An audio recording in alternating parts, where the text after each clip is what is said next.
할렐루야. 지금 이 시간 예배 자리에 나오시는 여러분들 혹은 인터넷으로 예배를 시청하고 계신 분들 모두 주님의 이름으로 축복합니다. 여러분 어떻게 이번 한 주 잘 지내셨나요? 네.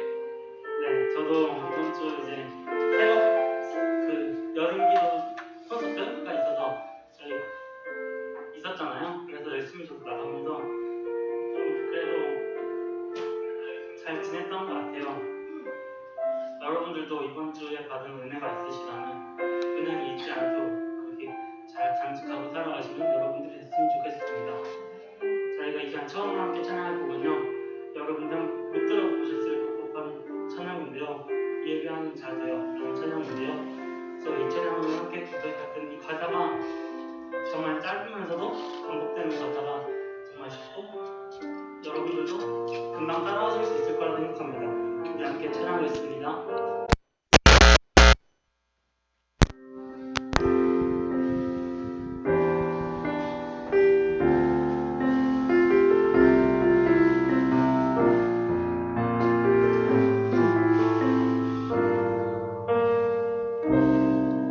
우리 모두 예배하는 자 되어 온전히 영과 진리로 주를 예배하자. 주가 우리와 함께 영원히 함께 하시고 마르지 않는 샘물로 우릴 채우시리. 우리 모두 예배하는 자 되어 온전히 영과 진리로 주를 예배하자. 주가 우리와 함께 영원히 함께 하시고 마르지 않는 샘물로 우릴 채우시리라. 우리 다 같이 한번 고백해 볼까요?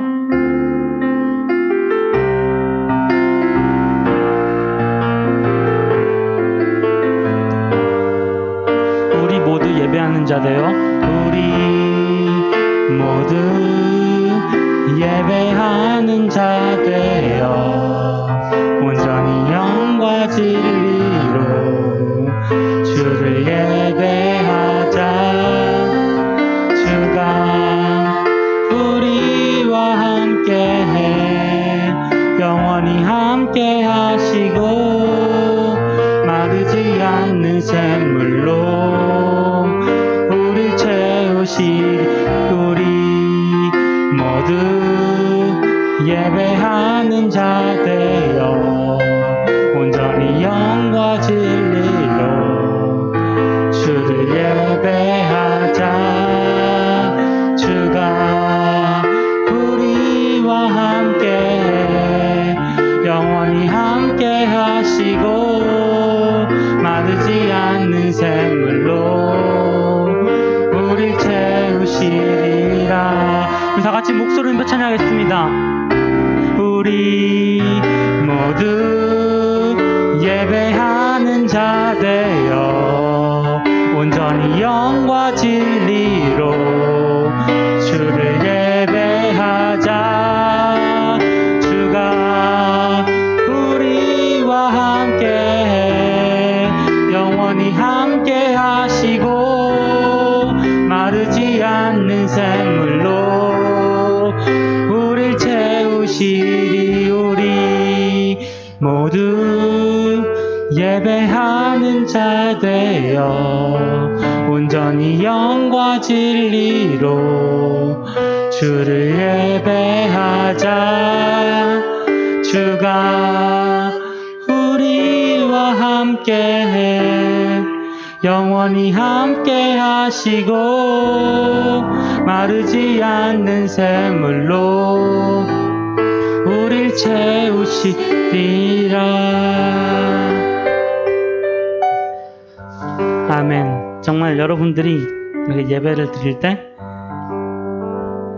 정말 주님이 우리와 함께 하시고 마르지 않는 샘물로 우리를 채우실 줄 믿으시길 바랍니다. 여러분, 저희 이 시간 마지막으로 함께 고백할 찬양은요, 이 땅의 황물 보소서라는 찬양인데요. 정말 요새는 유튜브만 조금 봐도, 혹은 뉴스는 제가 잘 안 봐서 모르겠지만 그 유튜브만 조금 봐도 정말 남자와 여자가 편 가르기 해서 싸우고 있고, 또 간첩도 기승을 부리고 있고, 이 코로나 시대에 정말 이런 일들이 정말 많은 것 같은데요.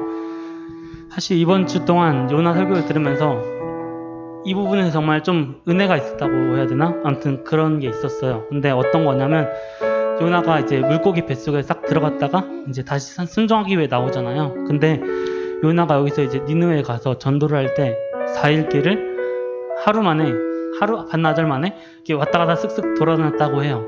근데 이게 어떻게 들었냐면요, 그냥 예수님 믿으세요? 예수님 믿으세요? 예수님 믿으세요? 이런 식으로 갖다 저는 생각을 했거든요. 근데 그럼에도 니느웨에 부흥이 일어났던 것처럼 지금 이 시대에도 정말 이 하나님의 일이라는 것이 우리의 열심으로 되는 것이 아니라 우리의 순종으로 되도록, 그래서 이 땅에 황망을 좀 봐달라고 우리 다 같이 부흥 함께 찬양하겠습니다.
이제 우리 모두 하나 되어, 이제 우리 모두 하나 되어 이 땅에 무너진 기초를 다시 쌓을 때 우리의 조상들을 태우신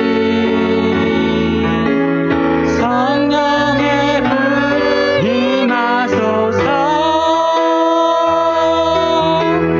부흥의 불길 타오르게 하소서. 진리의 말씀 이 땅 새롭게 하소서. 은혜의 강물 흐르게 하소서. 성령의 바람 이제 불어와. 오 주의 영광 가득한 새날 주소서. 오 주님 나라 이 땅에 임하소서. 우리 다시 처음부터 고백할까요? 이 땅의 황무함을, 이 땅의 황무함을 보소서.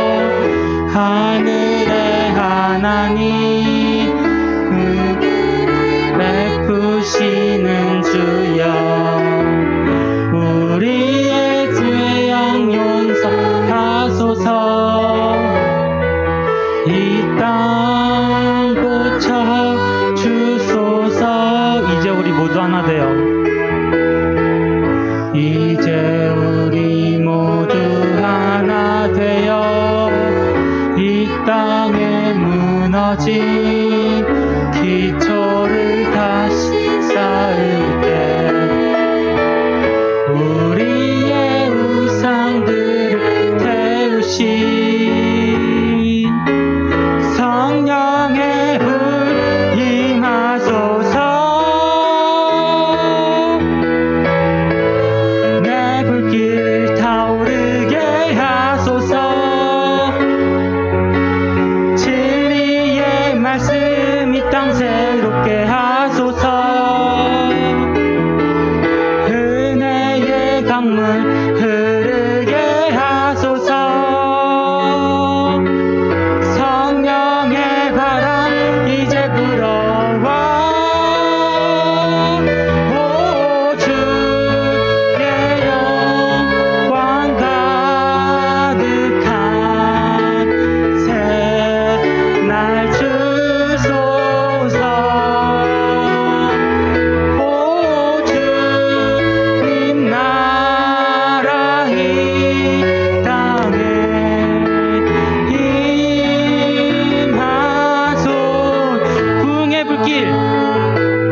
시간 함께 기도하기로 합니다. 우리 함께 기도할 때는 지금 이 자리에, 우리가 예배하고 있는 지금 이 자리에 주님께서 함께 하시고, 그리고 이 자리에 생명의 샘으로 채워달라고, 그리고 정말 우리의 황무함을, 우리의 타락함을 보시고 우리의 죄악 모두 용서해 주세요. 그리고 우리의 우상들을 모두 태우시고 다시 정말 과거 주님과 함께 했던 그때처럼 주님이 이 세상의 주인 되게 해주세요. 우리 이렇게 다 같이 기도하겠습니다. 다 같이 주여 외치고 기도하겠습니다. 주여! 예수님 도와주세요. 주님, 우리의 죄악을 보소서. 주님, 우리 정말 이 땅에 더러워진 황폐함과 타락함을 보소서. 주여, 정말 우리가 다시 정말 노나같이 교회 가서 전도했던 것처럼 정말 우리가 모두 주님 앞에 다 같이 기도로 회개하고 할 수 있게 도와주세요. 그때 니느웨가 왕부터 베옷을 입고 온 나라의 조서를 발표하여 온 백성이 회개했던 것처럼 저희 나라도 전 세계도 주님, 우리 다 같이 그리스도인들이 주님께 앞에 회개하는 자들이 되게 해주세요. 주님 도와주세요. 주님, 저희 임하여 주세요. 주님, 정말 부흥의 불길이 정말 이 땅 한번 바퀴 부수고 지나가게 해주세요. 주님, 저희가 주님의 은혜로 살게 해주세요. 주님 도와주세요. 주님.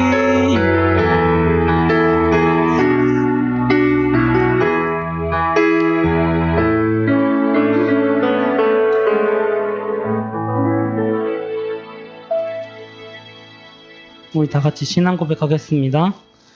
전능하사 천지를 만드신 하나님 아버지를 내가 믿사오며 그 외아들 주 예수 그리스도를 믿사오니 이는 성령으로 잉태하사 동정녀 마리아에게 나시고 본디오 빌라도에게 고난을 받으사 십자가에 못 박혀 죽으시고 장사한 지 사흘 만에 죽은 자 가운데서 다시 살아나시며 하늘에 올라사 전능하신 하나님 우편에 앉아 계시다가 저리로서 산자와 죽은 자를 심판하러 오시리라. 성령을 믿사오며 거룩한 공의와 성도가 서로를 교통하는 것과 죄를 사하여 주시는 것과 몸이 다시 사는 것과 영원히 사는 것을 믿사옵나이다. 아멘. 우리 다 같이 행복 함께 찬양하겠습니다.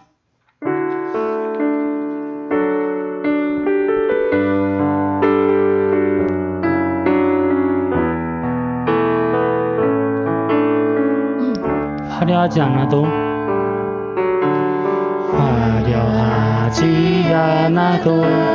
정결하게 사는 삶, 가진 것이 적어도 감사하며 사는 삶, 내게 주신 작은 힘 나눠주며 사는 삶, 이것이 나의 삶의 행복이라. 눈물 날 일 많지만 저희도 할 수 있는 것, 억울한 일 많으나 주를 위해 찾는 것, 비록 짧은 작은 삶, 주 뜻대로 사는 것, 이것이 나의 삶의 행복이라. 이것이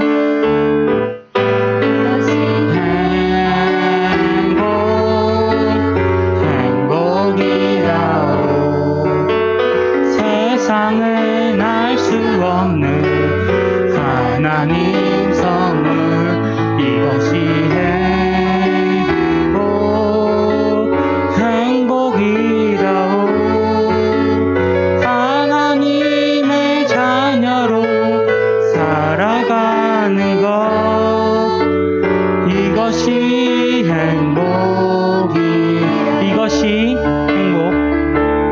이것이 행복이라오. 세상은 알 수 없는 하나님 선물, 이것이 행복이라오. 하나님의 자녀로 살아가는 것, 이것이 행복이라고.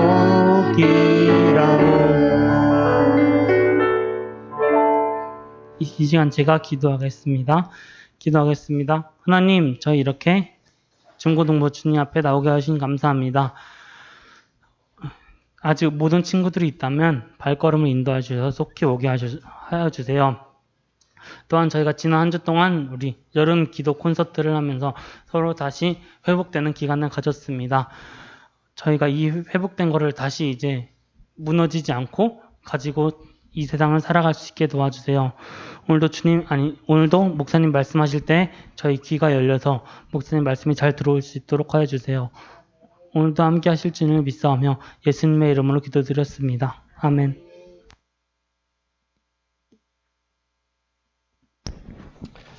감사합니다. 우리 같이 말씀 보겠습니다. 오늘 출애굽기예요. 오늘부터 출애굽기 1장. 우리 출애굽기 1장 말씀. 잠시만요.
요셉을 알지 못하는 새 왕이 일어나 애굽을 다스리더니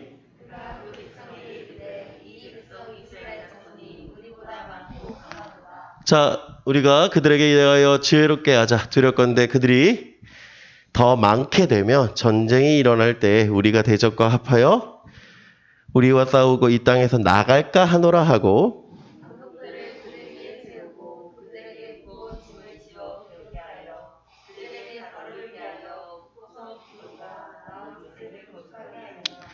그러나 학대를 받을수록 더욱 번성하여 퍼져나가니 애국 사람이 이스라엘 자손으로 말미암아 근심하여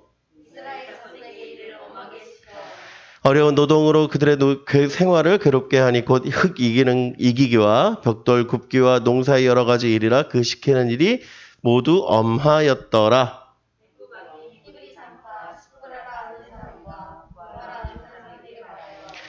이르되 너희는 히브리 여인을 위하여 해산을 놓을 때 그 자리를 살펴서 아들이거든 그를 죽이고 딸이거든 살려두라.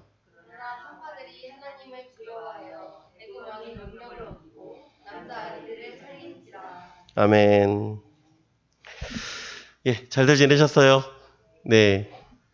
오늘부터 이제 출애굽기 말씀을 같이 보려고 합니다. 여러분, 코로나 시대를 살아가고 있어요. 그러면 우리에게 질문이 있다면 이거예요. 어떻게 살까? 그쵸? 어떻게 살까?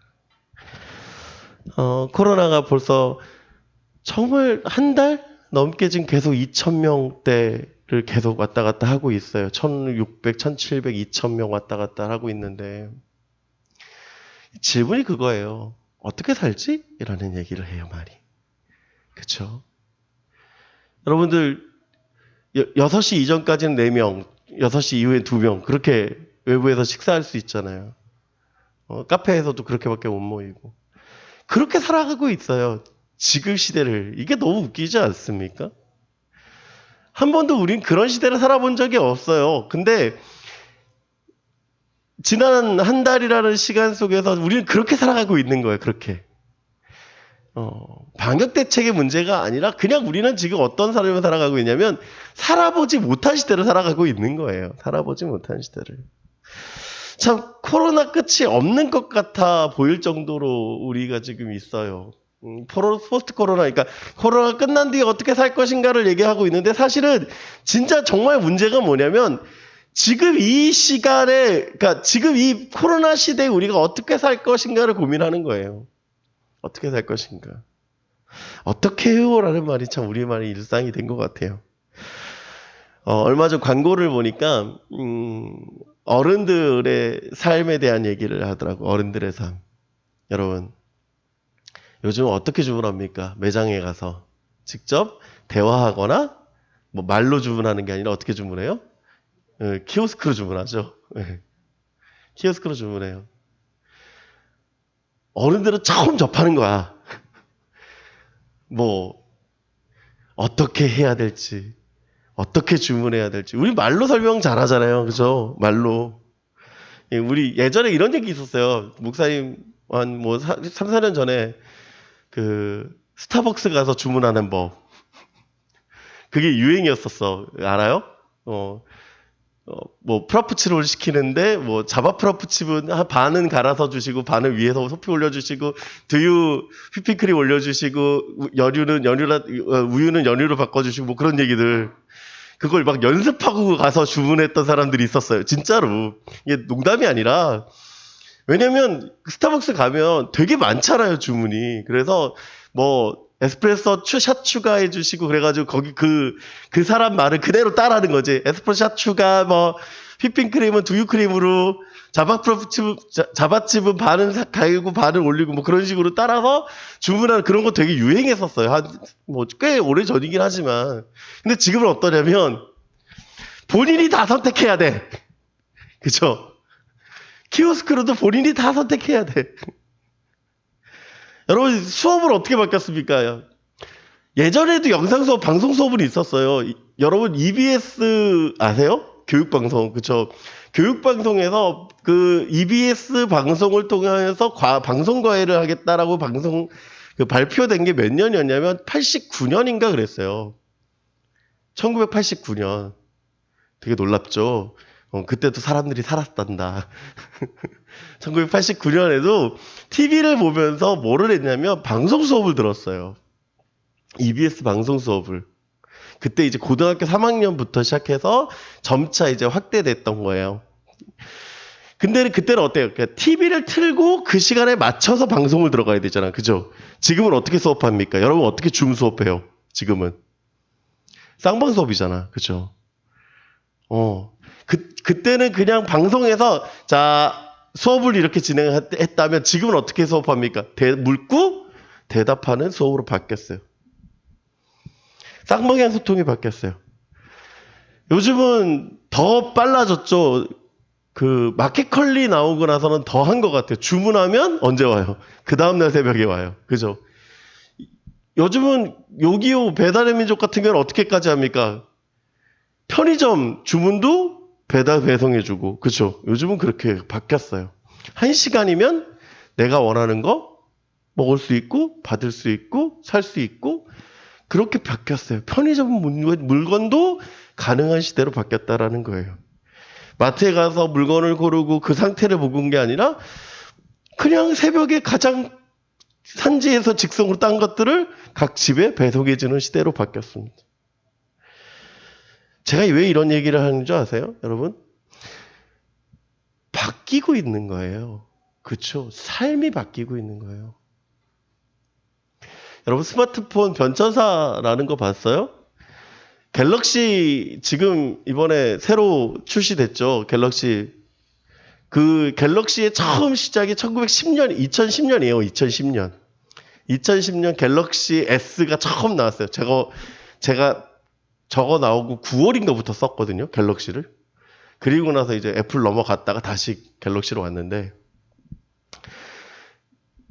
10년에 S, 11년에 S2 쭉 매년마다 바뀌었어요. 그리고 얼마 전 한 5일 됐나요? 얼마 전에 이제 접는 거 그것도 세 번째 제품이 나왔죠.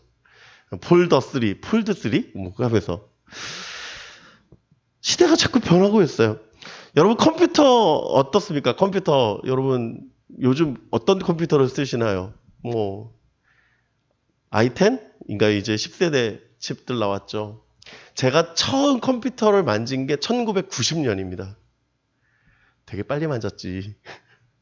그때 처음 만졌던 컴퓨터가 이거였어요. 방송에 대한 얘기를 하려고 했군요. IQ 2000. 이거 IQ 1000도 있어요, 사실은.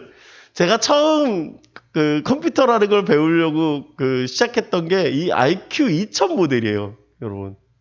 보이시나요? 이게 여러분 뭔지 모르시죠? 이게 도트 프린터입니다. 그 테이프가 찍찍 하면서 잉크젯이 아니고 핀으로 이 잉크 필름을 찍어서 인쇄를 했던 도트 프린터예요. 처음이에요, 이게. 제가 처음 만졌던 1990년에 처음 만났던 컴퓨터. 이거 전에가 1000이 있었어요. 이때 애플이 처음 애플 맥이라는 컴퓨터가 나오기 시작했던 게 이때예요. 여러분 지금 방송 어떻게 바뀌었어요? 1인 방송으로 바뀌었죠. 사실 이런 것들은 방송국에 가서 봤어야 되는 거예요. 방송국 스튜디오에 가서. 근데 지금은 어때요? 그냥 집에서 내가 원하는 대로 방송할 수 있는 시대를 살아가고 있어요. 짐 로저스라는 분이 이렇게 얘기를 합니다. 변화의 시대가 아니라 이제는 전환의 시대다. 네, 전환의 시대. 완전히 바뀐 거예요. 완전히. 근데 지금은 왜 더 큰 변화를 갖게 됐냐면 코로나라는 것이 발달 속도를 가속시켰다라는 거예요. 발달 속도를 가속시켰다. 왜냐하면 여러분 이제 집에서 더 많은 것들을 해야 되고 우리가 모이는 것들에 대해서 더 조심스러워졌고 왜 모여야 되는지 이유가 없으면 모이지 못하는 그러한 전환의 시대를 살아가고 있는 거예요. 제가 지난 한 주 동안에 새벽에는 이제 뭐 새벽 예배도 있었고 저녁에 기도회도 있었고 뭐 그러면서 제가 한 게 또 뭐가 있었냐면 지난 한 주 동안에 컴패션에서 목회자 세미나를 진행을 했어요. 한 1시간 반에서 2시간 정도 가까이를 그거를 제가 4일 동안 내내 참석을 했어요. 영상으로. 줌 수업, 그 유튜브 수업으로. 보면서 거기서도 똑같은 얘기를 해요. 전환의 시대가 된 거예요. 전환의 시대, 변화의 시대. 그리고 그 변화의 시대 교회는 어떻게 갈 것인가에 대한 얘기를 하더라고요. 그러면서 저도 똑같이 고민하는 거예요.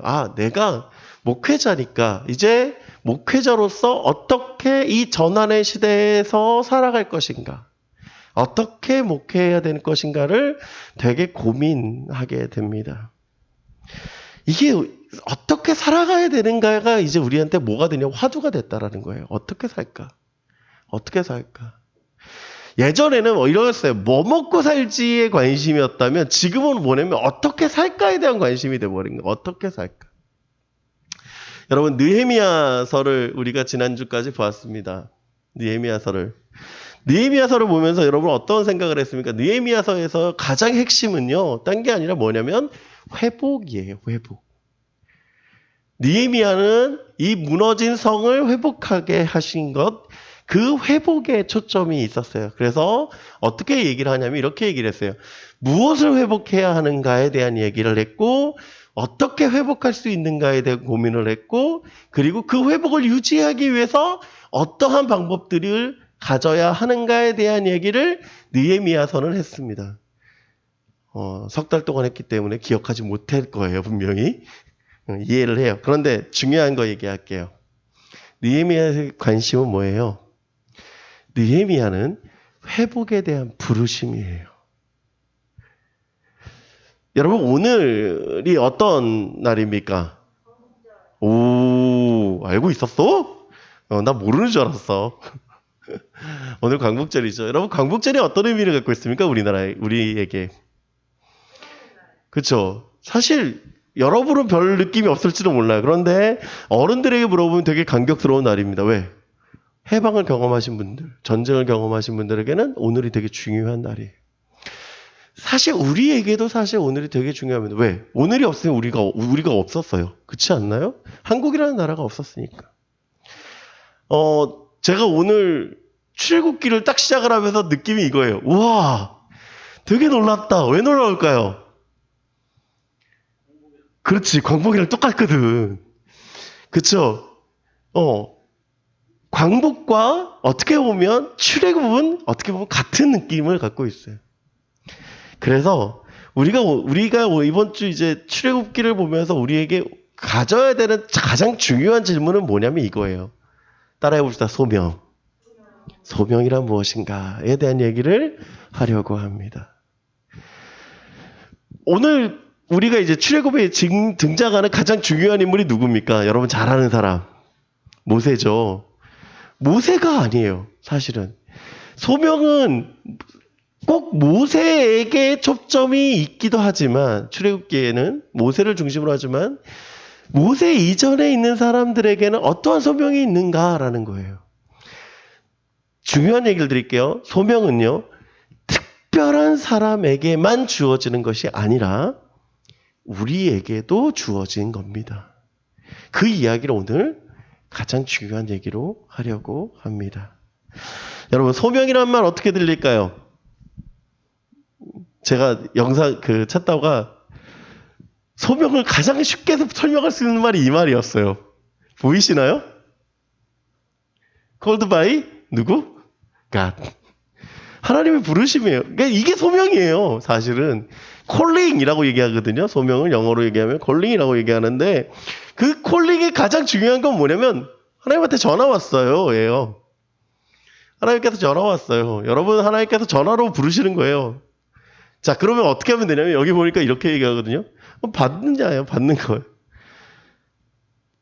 받는 거예요. 여러분 이게 되게 중요한 겁니다.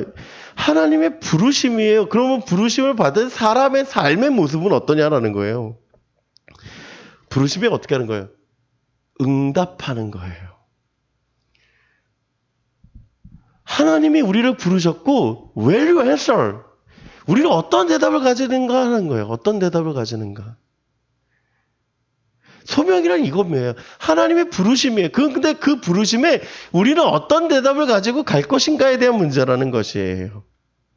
자, 오늘 성경을 한번 봅시다. 6절 말씀 보니까 이렇게 얘기합니다. 요셉과 그의 모든 형제가 그 시대의 사람은 다 죽었고 이스라엘 자손은 생육하고 불어나 번성하고 매우 강하여 온 땅에 가득하게 되었더라. 요셉을 알지 못하는 새 왕이 일어나 애굽을 다스리더니 라고 얘기를 합니다. 여러분 이제 이스라엘 백성들이 애굽 땅에 온 지도 꽤 많은 시간이 들었어요. 그러면 이 시대를 살아가고 있는 이 사람들에게 주어진 소명은 뭘까요?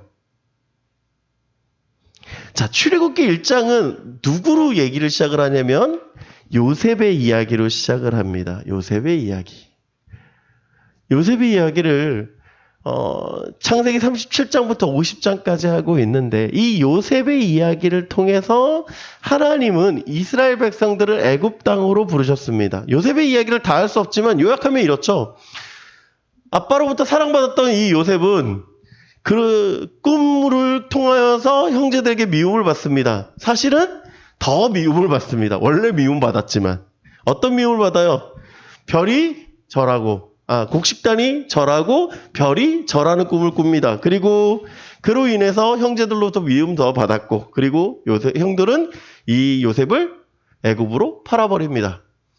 애굽에 팔려간 요셉은 보디발의 집에 노예로 살게 되었고 그 노예로 살건 요셉이 얼마나 잘생겼는지 보디발의 아내가 요셉을 유혹하죠. 그런데 그 유혹을 요셉은 물리칩니다. 그리고 요셉은 감옥에 가게 됩니다. 감옥에서 있던 그가 술 맡은 관원장과 떡 맡은 관원장의 꿈을 해석하고 2년 뒤에 누구의 꿈도 바로의 꿈도 해석합니다. 바로의 꿈은 이것이었습니다. 7년 풍년 이후에 7년 대흉년. 그 이야기를 들은 바로는 요셉을 총리 대신으로 세웠습니다. 그리고 7년이 풍년이 끝나고 기근이 왔을 때 요셉의 형들은 애굽에 곡식을 구하러 내려왔고 그 곡식을 구하러 왔던 형들을 요셉은 가나안에 있지 말고 애굽으로 이거해 오게 됩니다. 그리고 그곳에서 살았더라. 이게 요셉의 얘기죠. 여기 있는 이야기들. 자, 요셉의 얘기는 그렇게 마치게 됩니다. 72명의 사람들이 애굽으로 오게 됩니다. 그리고 오늘 성경은 시작을 해요. 출애굽기 1장을 히브리어 성경으로 보면 이렇게 시작을 합니다. 창세기가 끝나고 어떤 단어가 들어가냐면 그리고라는 단어가 들어가요. 그리고. 그러니까 우리 성경에는 들어가 있지 않지만 그리고로 시작을 합니다. 그건 무슨 뜻이에요? 창세기와 출애굽기는 이어진 이야기다라는 겁니다. 이어진 이야기. 창세기 마지막을 보게 되면 요셉은 110세를 살게 됩니다. 요셉은 에브라임의 자손 3대를 보게 되었다고 하는데, 여러분 3대라고 할 때 이 세대는 보통 30년에서 길게는 50년까지 보시는 분들도 계세요. 그러니까 무슨 얘기냐면 3대를 봤다라고 하는 건 뭐냐면 약 요셉이 한 100년 정도 더 살았다라는 것이죠. 그리고 자, 요셉을 기억하는 사람들은 그럼 몇 년 정도 기억하고 있을까요? 길게는 100년? 더 길게는 한 150년 정도 길게 그를 기억하고 있었다라는 것입니다. 문제가 없었어요. 문제가 없었어요. 자, 그래서 성경은 어떻게 얘기합니까? 성경은 이렇게 얘기를 합니다. 그가 잘 살았다라고 얘기하는, 생육하고 번성하여 강하게 되어졌다. 하나님은 왜 애굽의 이스라엘 백성들을 부르셨을까요? 하나님은 왜 이스라엘 백성들이 애굽 땅에서 살게 하셨을까요? 지도를 보면 이 이유를 금방 알 수가 있습니다. 자, 이게 그 당시 주변 지도예요. 주변 지도. 여기가 갈대아 우르 아브라함에 있었던 장소고요. 여기가 이스라엘입니다. 되게 작죠? 근데 여러분 잘 보세요. 이스라엘은 이쪽에 산맥이 하나 있고요. 강이 하나 있고 바다가 있고 열려 있어요. 무슨 뜻입니까? 이스라엘이 이곳에서 성장할 수 있는 방법이 그렇게 많지 않더라라는 겁니다. 왜요? 주변에 막을 수 있는 방법이 없어요. 이해가 됩니까? 우리나라 예를 들게요. 여러분, 신라가 왜 안전했을까? 그렇지. 위쪽으로는 산맥들이 가로질렀고 뒤로는 뭐가 있었어요? 바다가 있었지. 그래서 뭐 한 거예요? 잘 성장할 수 있는, 잘 지켜질 수 있는 방안이 있었다는 거예요. 조금만 뭐만 하면, 지킬 수 있는 힘만 있으면. 반대로 고구려 쪽은 어떻습니까? 광대한 영토. 평지죠. 아무리 산들도 있었지만 어때요? 공격이 수월했더라라는 얘기예요. 확장성도 갖고 있지만 모두 있어요. 공격을 당하면 무너질 수 있는 위치예요. 이스라엘이 딱 그런 위치예요. 지킬 수 있는 게 없어요. 지킬 수 있는 게 위로 뚫렸지 아래로 뚫렸지. 더 중요한 건 여기가 어디가 제일 강해요? 당시 애굽이 강해요. 또한 여기도 강해요. 그렇죠? 메소포타미아도 강해요. 그러니 이 지역에서 살아남는다라는 거, 번성한다는 거 쉬운 일일까 아닐까? 쉽지 않은 일이라는 게 첫 번째. 두 번째 또 있어요. 뭐가 있냐? 이 땅은요, 기근이 심해요. 어떤 얘기인 줄 아십니까? 비가 오지 않으면 농사를 지을 수가 없습니다. 농사를 짓지 못한다는 건 뭐예요? 목축을 할 수도 없고 음식을 먹을 수 있는 충분한 여력이 된다, 안 된다? 안 된다는 거예요. 얼마나 기근이 심했는지 아브라함 때도 기근이 심해서 애굽으로 내려가고요. 이삭 때도 기근이 심해서 애굽으로 내려갈지 고민하고요. 야곱 때도 기근이 있어서 끝내 어떻게 합니까? 애굽으로 내려가는 거예요. 이제 이해가 됩니까? 농사를 지을 수 있는 땅도 아니고, 그러니까 정착할 수 있는 땅도 아니고, 그렇다고 자신을 지킬 수 있는 땅도 아니고, 그리고 위협이 항상 있기 때문에 그들이 이 자리에서 번성할 수 있는 방법이 없었다. 그래서 어떻게 하는 거예요? 애굽으로 내려가고 있는 거예요, 여러분. 애굽으로 내려가는 거예요. 자, 이게 하나님의 부르심이다라는 거예요.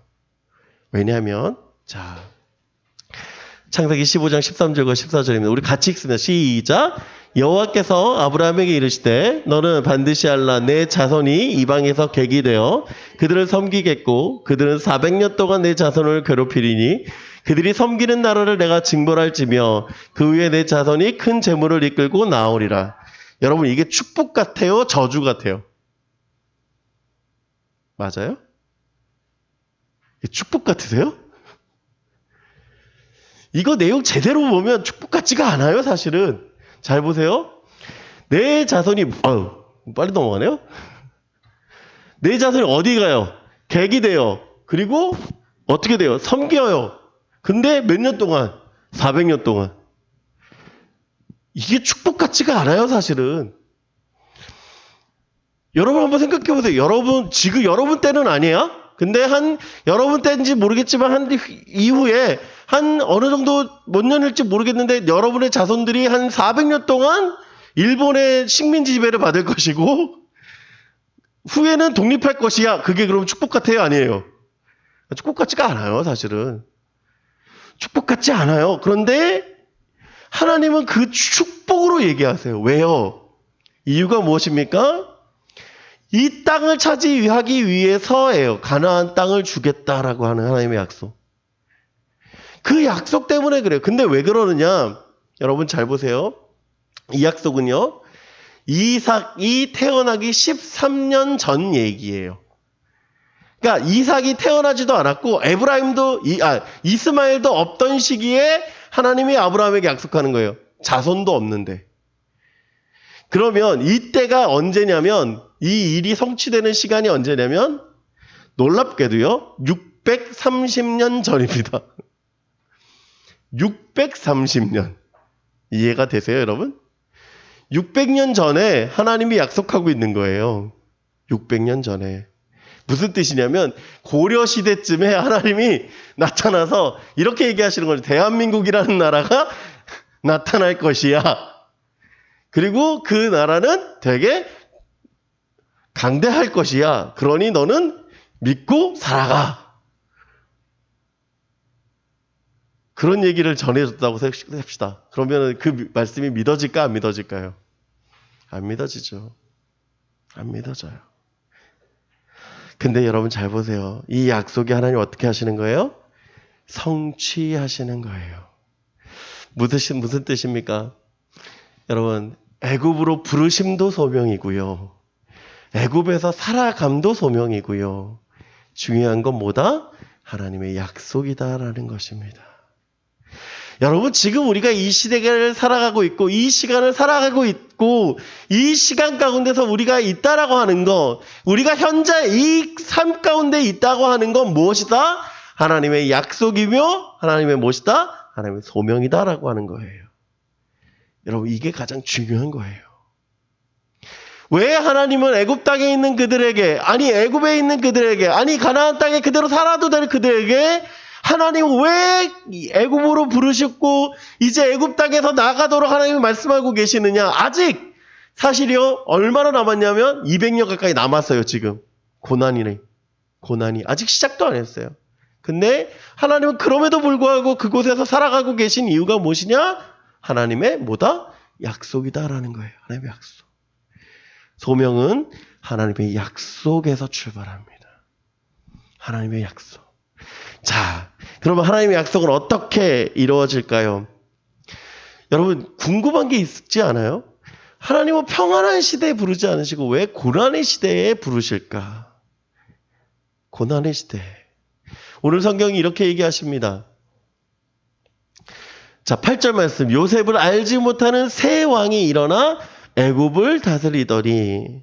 자, 이제 시간이 좀 지난 거예요. 그죠? 요셉이 죽고 꽤 많은 시간이 들어서 요셉 잘 모르겠는데? 라는 왕이 등장을 합니다. 그 왕이 한 가지 문제를 제기하는데 어떤 문제를 제기하냐면 이걸 문제를 제기를 해요. 그가 그 백성에게 이르되 이 백성 이스라엘 자손이 우리보다 많고 강하도다. 자, 우리가 그들에게 대하여 지혜롭게 하자. 두렵건대 그들이 더 많게 되면 전쟁이 일어날 때 우리 대적과 아파요. 우리와 싸우고 이 땅에서 나갈까 하노라. 여기 문제를 제기하는데 어떤 문제를 제공하냐면 그 백성이 우리보다 많대요. 여러분 이 당시에 애굽의 인구가 얼마나 될까요? 이스라엘 인구는 얼마나 될까요? 이스라엘 인구는 가장 많아봤자 200만 명 정도라고 얘기를 해요. 근데 그거의 100배라고 생각해야 돼요. 그 애굽의 인구는. 이해가 됩니까? 100배. 그러면 많은 거예요? 적은 거예요? 적어요. 그렇지 않습니까? 그런데 왜 애굽의 왕 바로는 왜 이걸 문제를 삼을까? 지도로 보면 이해할 수 있습니다. 이게 애굽이에요. 이게 애굽. 자, 여기가 고센이고요. 자, 지금 애굽 이스라엘 백성들은 어디에 살고 있냐면 이 고센 땅에 살고 있습니다. 이 고센 땅에 살고 있는데 애굽의 이 큰 영토를 한 곳에 모여 있는 사람들이 있을까 없을까? 별로 없는 거예요. 이해가 됩니까? 그러니까 이 100배가 되더라도 이 수 영토에 흩어져 있다 보니까 응집력이 뭐야? 약하더라. 또한 애굽이 성장할 수 있었던 가장 큰 이유. 여러분 애굽 왕조가 몇 대 왕조까지 내려가는 줄 아십니까? 12대 왕조까지 내려가요. 그러니까 여러분 바로라고 불려지는 12대 왕조까지. 언제까지 내려갑니까? 이때부터 해서 여러분 잘 아는 로마의 카이사르 들어봤죠?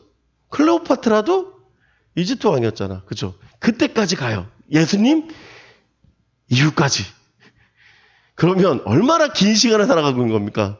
약 2000년 넘게도 있는 거거든요. 있던 이유가 뭐냐면 이유가 여기 있어요. 자, 여러분 지도 잘 보세요. 애굽은 어디만 막으면 되냐면 여기만 막으면 돼요. 여기만. 왜냐? 밑에도 홍해예요. 위에는 지중해예요. 이 밑에는 사막이에요. 그러니 애굽을 침공할 수 있는 힘이 센 나라도 이곳을 올 국가가 있을까 없을까? 없어요. 바다를 질러 올 수도 없고 지중해는 더 위험하고 사막을 걷는다는 건 거의 힘들고 그러다 보니까 뭐예요? 여기만 지키면 돼요. 근데 잘 보세요. 고센 땅은 어디 있어요? 여기 있어요.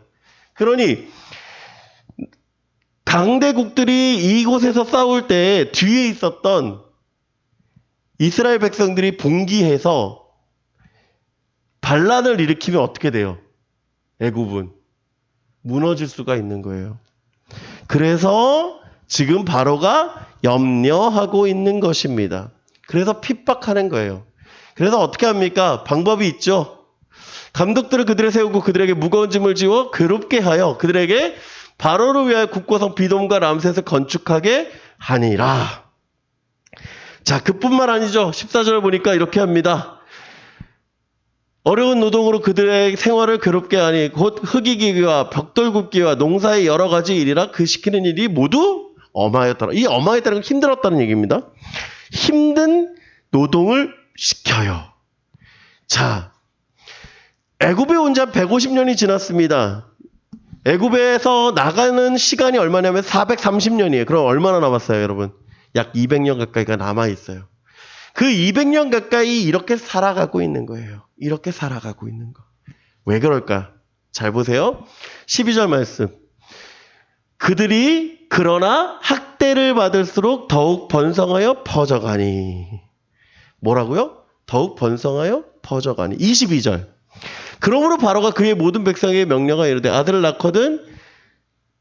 태어나거든 너희는 그를 나의 강에 번지고 딸이거든 살려두라 하였더라. 여러분 고난 가운데서도 성장했어요. 축복인 줄 알았어요. 그런데 더 많은 어려움들이 찾아왔어요. 축복을 받았는데 왜 더 어려울까? 왜 더 힘들게 하나님은 놔두실까? 여러분 200년 가까이 그곳에서 산다는 게 쉬운 일 같습니까? 쉬운 일이 아니잖아요. 근데 왜 하나님은 그곳에서 살게 하고 계실까? 이유가 여기 있습니다. 우리 아까 봤던 15절 말씀이에요. 뭐라고 얘기합니까? 400년 동안. 무슨 뜻입니까? 하나님의 타임은, 하나님의 시간은 오지 않았다라는 거예요. 아직 하나님의 시간이 오지 않았기 때문에 그 어려운 가운데서 그들이 살아가고 있는 거예요. 여러분, 소명은요, 좋은 상황에서 오는 하나님의 약속이 아니라 어떠한 상황에서든 오는 거예요. 레드카펫에 깔려있는 상황에서 시작되어지는 것이 아니라 어려운 상황이 있고 그 어려운 가운데서 뭐 하는 거예요? 살아가는 거예요. 살아가는 거. 너무 좋은 말이어서 제가 찾았는데요. 이런 말이 있습니다. 여러분 같이 한번 읽어볼까요? 시작. 소명이란 특별한 일을 평범한 자리로 가져와 특별한 존재로 살아내는 것이다. 특별한 일이라는 게 뭐예요? 하나님의 부르심이죠. 그거를 어디에 살아가는 거예요? 평범한 자리. 평범한 자리. 살아가는 것에 가져와서 특별하게 사는 것이래요. 여러분, 모세 같은 자에게 주어진 소명은 백성을 이끄는 소명인지 몰라요. 그런데 그 모세를 제외하고 나머지 사람들에게 주어진 소명은요, 그 자리에서, 자신의 자리에서 살아가는 거예요. 어떻게? 특별하게 살아가는 거. 여러분, 고난 가운데 있는 그들에게 하나님의 부르심, 하나님의 소명은요, 살아가는 거예요. 살아가는 거. 여러분, 코로나 시대에 우리에게 주어지는 하나님의 사명이 무엇입니까? 소명이 무엇입니까? 이 땅을 살아가는 것입니다. 이 땅을 살아가는 것이에요. 여러분이 그 시간을 살아갈 때 이후에 코로나가 끝나고 여러분이 성장하고 여러분이 고등학교 졸업하고 대학에 졸업하고 여러분이 있는 그 자리에서 또한 하나님의 역사가 시작될 줄 믿습니다. 지금 비록 내게 주어진 소명 보이지 않아요. 내게 주어진 하나님의 역사 보이지 않아요. 내게 주어진 거 보이지 않아요. 그럼에도 불구하고 뭐 하고 있는 겁니까? 살아가는 거예요. 살아가는 거. 여러분, 힘듭니다. 그래요. 힘들죠. 그런데요, 여러분에게 부탁드리고 싶은 건 살아가십시오. 살아가십시오. 그냥 사는 것, 그냥 하루하루 그냥 지나가는 게 사는 게 아니라 하나님이 나를 부르신 목적이 무엇인지 생각하고 살아가십시오. 그리고 그 부르심 가운데 살아가시길 소망합니다. 여러분, 벽돌 만들고 건물 짓고 농사하는 일 가운데서 그들이 무슨 생각을 할까요? 나 왜 살지? 그렇게 살아가요?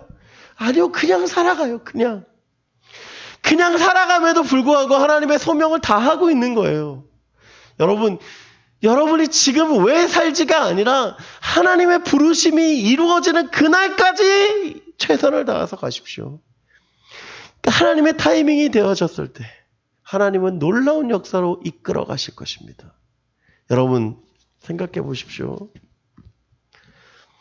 200년을 살아가면서 죽은 사람들이 있을까요? 없을까요? 430년이라고 하는 그 시간까지 살아가는 사람들, 죽은 사람들도 있겠죠. 그런데 그 사람들은 그럼 어떻게 사는 거예요? 자신의 주어지는 것대로 살아가는 거예요. 비록 출애굽하지 못할지라도, 출애굽해서 가나안 땅에 들어가지 못할지라도 뭐 하는 것입니까? 지금 시대를 살아가는 거예요. 우리에게 특별한 소명이 있을지 몰라요. 아니, 특별하지 않은 소명인지도 몰라요. 그렇지만 여러분에게 하나님은 이 시대를 살아가는 소명을 주셨다는 것을 기억하기를 간절히 부탁을 드립니다. 여러분, 결론적으로 이제 얘기하죠. 우리 따라해봅시다. 소명은 할 수 없는 것을 할 수 있게 한다. 왜 그러냐면 여러분, 오늘 두 사람이 등장을 합니다. 애굽왕이 히브리 산파 십부라라 하는 사람과 부하라는 사람에게 말하여 이르되 너희는 히브리 여인을 위하여 해산을 도울 때 그 자리를 살펴서 아들이거든 그를 죽이고 딸이거든 살려두라. 여러분, 히브리 산파를 둘을 불러요. 그리고 이들에게 명령합니다. 아들이면 죽이고 딸이면 살려라. 여러분이라면 어떻게 할까요? 여러분이라면. 여러분, 히브리 산파에게 둘 등장하고 있지만 여러분, 당시에 이스라엘 백성들에게 산파가 둘이었다면 출산을 어떻게 할 수 있을까요? 안 되겠죠. 무슨 뜻이냐면 이 두 사람은 그 지역 산파들을 이끄는 수장들이에요. 이끄는 사람들. 이 두 사람에게 명령하는 거예요. 너는 가서 너와 함께 일하는 사람들에게 이렇게 얘기해라. 아들이면 죽이고 딸이면 살려두라. 그런데 여러분, 이 일이 쉽냐라는 거예요. 이 일이 쉽냐? 어렵죠. 그런데 17절 보니까 이렇게 얘기합니다. 그러나 산파들이 하나님을 두려워하여 애굽에게 명령을 어기고 남자들을 살린지라. 그러니까 어떻게 해요? 바로가 그를 소집합니다. 18절. 애굽왕이 산파를 불러 그들에게 이르되 너희가 어찌하여 이같이 남자들을 살렸느냐? 산파가 바로에게 대답하되 히브리 여인은 애굽 여인과 같지 아니하고 건장하여 산파가 그들에게 이르기 전에 해산하였나이다 하매 하나님 그 산파들에게 은혜를 베푸시니 그 백성은 번성하고 매우 강해지니라. 여러분 이게 이해가 되세요? 이 얘기가 얼마나 웃긴 얘기인지 여러분 생각해야 돼요. 여러분 슬기로운 의사생활 요즘 하고 있잖아요. 그걸 봐도 산부인과 이야기를 보면 쉽지 않은 상황이에요. 특별하게 어려운 상황들을 보여주곤 해요. 그런데 출산하는 과정들을 보니까 쉽지 않은 상황이에요. 쉽지 않은 상황. 그런데 그 쉽지 않은 상황에서 이들이 뭐 하고 있는 거예요? 출산하고 있는 거예요. 어떻게 출산하느냐? 여러분 잘 보세요. 히브리 여인은 애굽 여인과 같지 아니하고 건장하여 산파가 그들에게 이르기 전에 해산하였나이다. 여러분 산파가 이르려면 어떻게 해야 되냐면 고통이 있어야 돼요. 출산하려면 어느 정도 진통이 있고 시간이 흘러야 된다는 얘기예요. 그리고 어떻게 하냐면 산파들 보고 와서 나를 좀 도와주세요 하고 해야 되거든요. 힘들면 어떻게 하냐면 옆에서 대기하고 있어야겠죠. 그런데 잘 보세요. 어떻게 얘기합니까? 나 좀 도와주세요 라고 얘기했는데 가다가 가니까 출산 끝났어요 라고 얘기한 거예요. 이게 가능한 것 같아요 여러분? 이게 가능 안 해요. 그렇잖아요.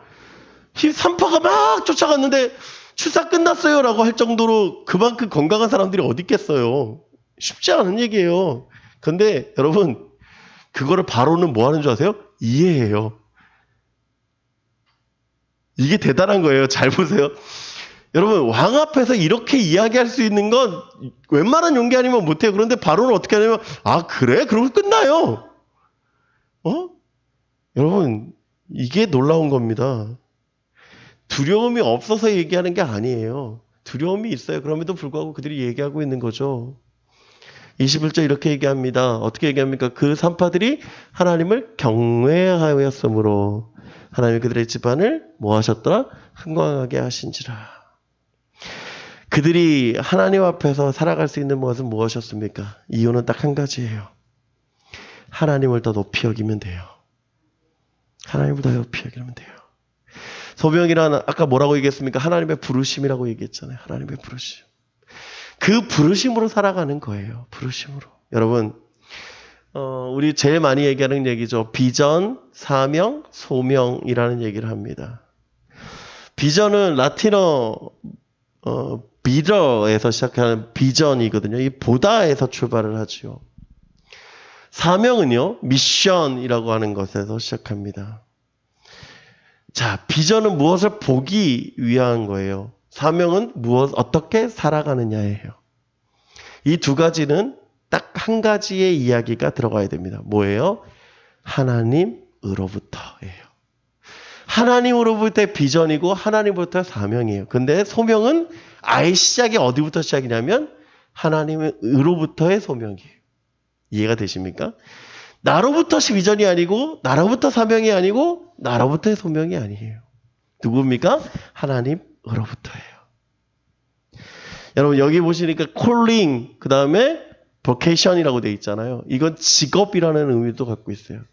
여러분이 어디에 있는지 그 직업으로 살아가고 있다면 그건 무엇이다? 하나님의 소명이다라는 거예요. 그러면 그 소명 가운데서 하나님은 내가 어떻게 살아가느냐를 보신다라는 거예요. 결론적인 얘기 드릴게요. 오늘 주보에도 제가 쓴 글이지만 이렇게 되어 있습니다. 하나님은 성공을 원하시지 않는다. 부르심대로 소명의 자리에 머무는 자를 원하신다. 도현명 씨가 쓴 소심청년 소명을 만나다라는 책의 일부입니다. 여러분, 부르심이라는 건 누군가 불렀다는 거예요. 하나님이 여러분을 부르셨습니다. 그리고 그 하나님이 여러분을 살아가게 하십니다. 여러분, 살아가십시오. 하나님이 부르셨습니다. 그리고 그 부르신 가운데 나아가십시오. 행복이라는 찬양 아까도 했지만 여러분 행복이라는 찬양 어떻습니까? 저는 그냥 이런 생각을 했어요. 그래 이게 행복이야 라고 생각했어요. 그런데 그 찬양을 쭉 부르는데 어떤 마음이 들었냐면 이 마음이었어요. 아, 이게 하나님의 소명이구나. 그래서 소명으로 살아가는 것이구나. 화려하지 않아도 정결하게 사는 것, 그것이 소명이구나. 그게 하나님의 부르심이요, 그게 하나님의 뜻이구나. 여러분, 행복이라는 찬양, 그 찬양 할 때마다 여러분의 부르신 그 소명 가운데 행복함을 누리는 저와 여러분 되길 원합니다. 여러분, 특별한 사람이 아니라 여러분에게 하나님은 부르셨습니다. 기도하겠습니다.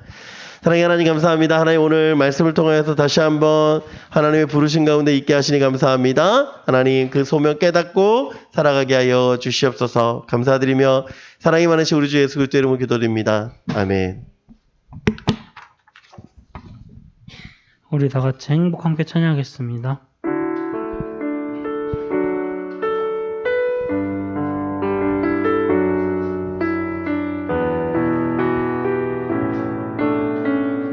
화려하지 않아도 정결하게 사는 삶 가진 것이 적어도 감사하며 사는 삶 작은 힘 나눠주며 사는 삶 이것이 나의 삶의 행복이라 눈물 갈 일 많지만 주도할 수 있는 것 억울한 일 많으나 주를 위해 참는 것 비록 작은 삶 주 뜻대로 사는 것 이것이 나의 삶의 행복이라오 이것이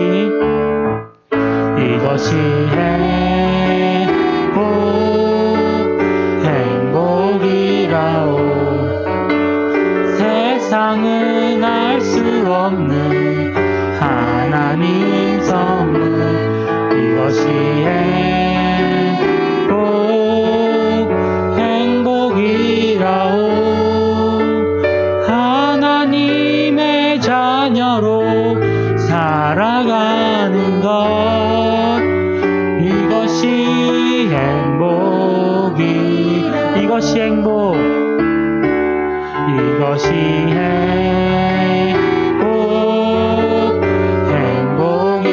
행복이라오 세상은 알 수 없는 하나님 선물 이것이 행복이라오 하나님의 자녀로 살아가는 것 이것이 행복이라오 아멘. 김무준 목사님 나오셔서 헌금 기도해 주시겠습니다. 기도하겠습니다. 사랑의 하나님 감사합니다. 하나님 그렇습니다. 특별한 사람에게가 아니라 모든 사람에게 부르신 하나님의 소명임을 깨닫게 하여 주시옵시고 하나님 그 소명에 살아가는 삶이 되게 하여 주시옵소서. 그 소명 깨달아서 이 시간 하나님 앞에 예배하게 하시고 이 시간 하나님 앞에 귀한 예물로 영광 돌리게 하시니 감사합니다. 하나님 예물이 아니라 내 삶을 드리는 헌신의 삶이 되게 하여 주시옵소서. 지금은 우리 주 예수 그리스도의 은혜와 하나님의 사랑과 성령님의 교통하심이 이 시간 하나님의 소명을 깨닫고 하나님의 말씀대로 살아가며 하나님의 귀한 삶으로 이 시대를 이 시간을 하나님의 자녀로 살아가기로 다짐하고 결단하며 이 시간 머리 숙이 살아가는 우리 중고등부 친구들 머리 위와 이들의 학업과 이들의 가정과 이들의 속한 비전과 하나님의 귀한 소명 위에 함께 머리 숙인 선생님들의 가정과 학업과 비전과 직장과 권속들 머리 위에 이제부터 영원토록 함께 있을지어다. 아멘.